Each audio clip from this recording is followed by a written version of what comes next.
Ako'y nagbabalik dahil sa finals ko. Hindi ako nakagawa ng video dahil nga sa mga finals ko. Hello! Sa video na to, may matututunan na naman kayong bago tungkol sa akin. Ngayon, ano yun?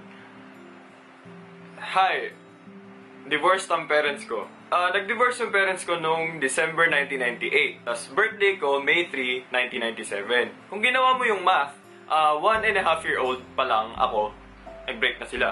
18 years old na ako, so lumaki ako, nahiwalay yung parents ko. Ngayon, bakit ko sinasabi sa inyo to? Gusto ko sabihin to dahil kung ang parents mo ay divorce na or in the process of magiging divorce na sila, gusto ko malaman nyo na hindi kayo nag-iisa at gusto ko na rin malaman nyo kung ano yung dapat nyong i-expect pag nag-divorce na parents nyo. Nung nag-divorce yung parents ko, naging ganito yung buhay ko. Nung maghiwalay yung parents ko, nandito kami sa Manila. Tapos, naisip ng mami ko na lumipat kami sa Cavite kasi nandun yung lola at lola ko nakatira. Mother side, syempre. Ang mahirap dito is every Christmas and New Year, umuwi kami sa daddy ko dito naman sa Manila. So, palipat-lipat kami. Ngayon, dahil bata pa kami, nahirapan kami dahil palipat-lipat kami ng bahay. Kami, meaning kaming tatlong magkakapatid. Tatlo kaming lalaki, isa, ako yung bunso. Then, a few years later, lumipat na ulit kami dito sa Manila. So, ngayon, nag-iba naman yung schedule namin magkakapatid. So, ganito yung schedule namin. Monday to Friday, ng hapon, doon kami sa nanay ko. Tapos, Friday naman ng gabi hanggang Sunday ng gabi, dito kami sa daddy ko. Tapos,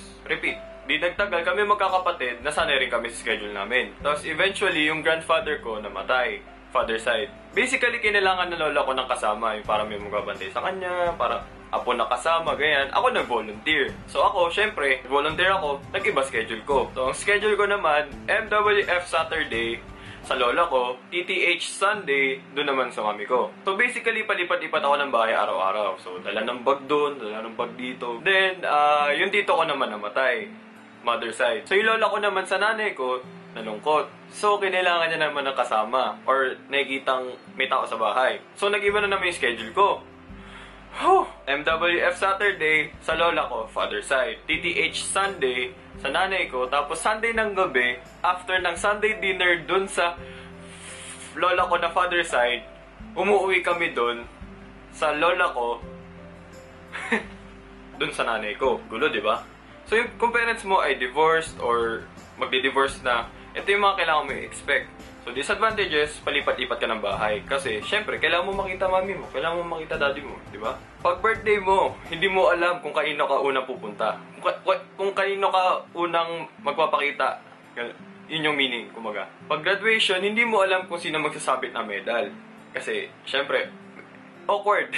Pag Christmas, hindi mo alam kung kanino ka pupunta una. Pero depende na rin yun sa mami at daddy mo. Kasi, yung sa mami at daddy ko, pinag-usapan nila, Christmas sa nanay ko, tapos New Year dun sa daddy ko. Ang advantages naman ito, pag birthday, dalawang regalo mo. Kasi pupunta ka sa mami mo, may bibigay sa'yo mami mo regalo. So, pupunta ka naman sa daddy mo, may bibigay ulit sa'yo regalo. So, dalawa regalo mo. Pag Christmas, dalawa ulit yung regalo mo kasi pupunta ka sa mami mo, pupunta ka sa daddy mo. Pag magpapaalam lumabas ka sa mga barkada, medyo mas nadalian ako dahil kunyari, pag alam na ng mami ko, okay na sa akin. Pero alam ko hindi okay yun sa daddy ko. Kaya daddy kung pinapanood mo to, mabuti naman po ang anak.